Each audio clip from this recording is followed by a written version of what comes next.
what our method was here is that you read stuff about Navalny in English, and from different sources, and tried to collect and understand not only the sort of timeline or biography, but how he's portrayed, right? Yeah. In English-speaking, probably mostly Western media is what you looked at. And my goal was to look at Russian media, both state-sponsored and independent, about Navalny, and try to understand the same thing, like how he's portrayed. One thing that I want to comment on from your timeline is that it's pretty clear that those embezzlement charges are totally fraudulent. Well, okay. They always coincide with him trying to like run for a particular office, or when he releases a set of documents that are unfavorable to a certain set of people. Across the publications that I looked at, the coverage of Navalny is like pretty underdeveloped. Like I was trying to find a profile or like a full essay on him, sort of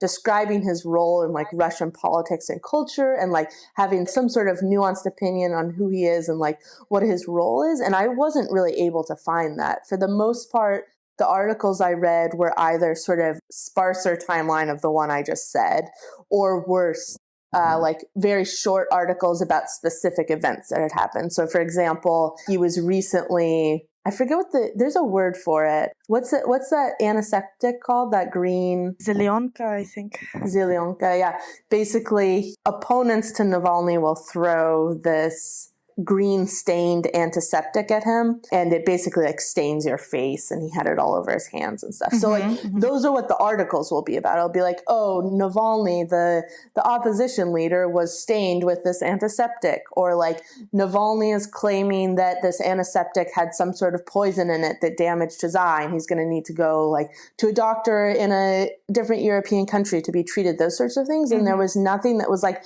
a comprehensive look at who he is or like what his deal is in general. I would say the most comprehensive thing I consumed was a video that was a BBC interview from earlier this year, like right before Trump's inauguration. I think it was like, or it was the day of Trump's inauguration, like January 20th, where somebody was just sitting down with him and asking him a bunch of questions, and he was able to respond to those. But I wasn't able to get like a full sense of him from like, and I probably read, 15 articles. Damn. It's called Brilliant Green, I'm getting as a translation.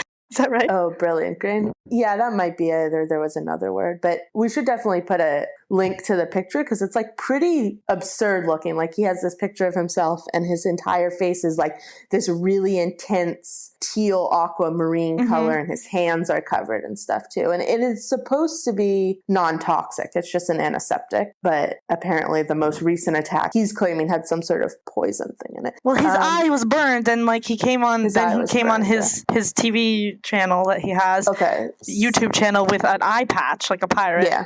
In any case, his eye was burned, and that whole drama about him needing to go to a doctor in Switzerland or wherever, that was also covered in the news here. But in any case, I totally hear what you're saying. There's not a very comprehensive analysis of him, except for I will say the only thing more nuanced about him that I've read is a Masha Gessen, or a couple of Masha Gessen pieces in the New Yorker. I wanted to clarify some things from your timeline. One thing that you said was that recently the last protests that were directly connected to Navalny were following you called it a release of documents about Medvedev and his corrupt lifestyle.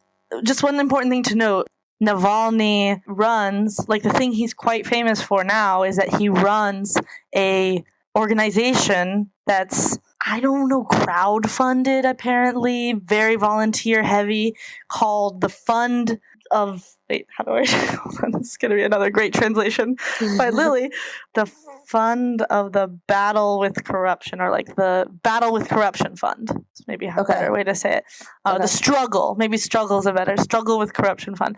And that group, that organization, they have an office space they rent out in Moscow. And their deal is they collect public information. They do research with publicly available information. They just are like the only ones who actually look at it on corruption in the Russian government. It's not about really releasing documents. Those documents are, again, like publicly available. Okay. It's a similar thing to what he did when he bought shares in different companies. Yeah, that's a really interesting move.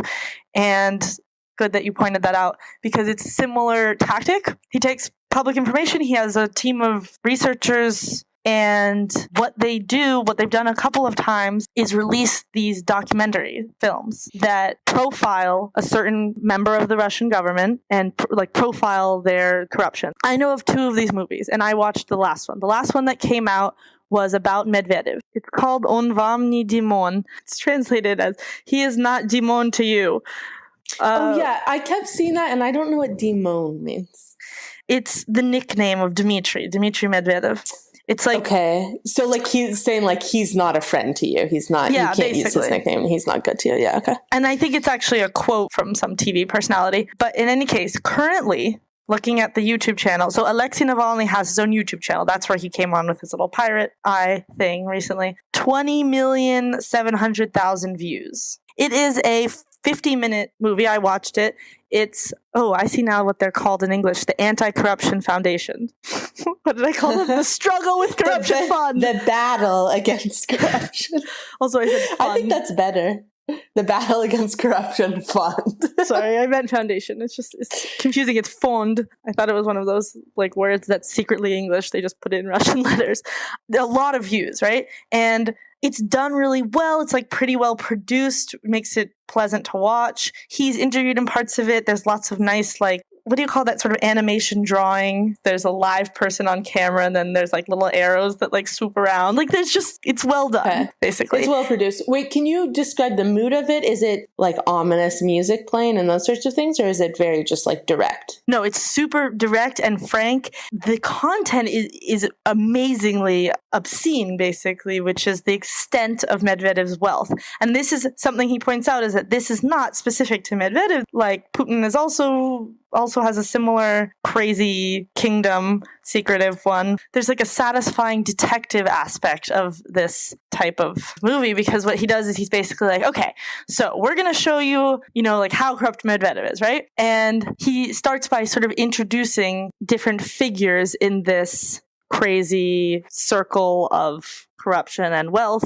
because the deal is there's all these, as you said, like charitable foundations, right? Yeah, they use like nonprofits to obscure the money. Right. So there's a handful of people, I think under 10, that are covered in this movie. And, they like show how each person is connected, literally show lines drawing them. Like he builds this little like web, and each chapter in the movie is like a new part of the web is exposed. And at each point in this web or network or whatever, there's one of those foundations. A couple of them are led by one person. There's a lot of like overlapping. But again, he's getting all this information from public sources. There's a little bit of really funny kind of like detective work where they look at like Instagram photos of Medvedev. And they're like, see this lamppost? Oh my God. Yeah, like they like, see this lamppost? That's the same lamppost as the one that we took aerial photos of in Sochi. And let's show you. The structure of the movie is that like each chapter is showing a new part of the corrupt network, but also it's showing like a different crazy mansion estate home that Medvedev owns, or like a vineyard somewhere in Italy. And they do these like aerial shots that I guess they went and got somehow. I think I read that with drones. Yeah. Yeah, when Navalny's being interviewed, the parts where you see Navalny, behind him is a row of bookshelves. You see the drone, and you see 2 little rubber duckies perched on some of the books. So at the protests that happened, anti-corruption protests in March, that were like definitely anti-Medvedev, a lot of the chants were about Medvedev particularly, and were following the release of this film. A lot of people had posters with ducks on them. And the duck thing is this little inside joke among Navalny supporters, which is that like somehow it came out in some research that Medvedev built like a little home for the ducks in his pond, in one of his mansions.